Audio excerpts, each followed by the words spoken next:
সবার চেয়ে যে ছিল গো আপন, আজ সে আমাকে করে দিল পর। কেন করে দিল পর?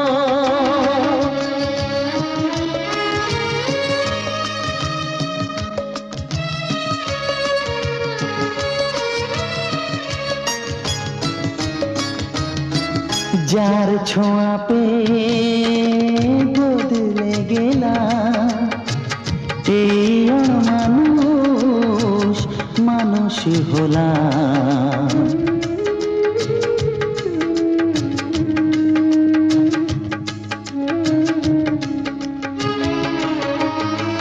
যার ছোঁয়া পেয়ে বদলে গেলাম, এই অমানুষ মানুষ হলাম।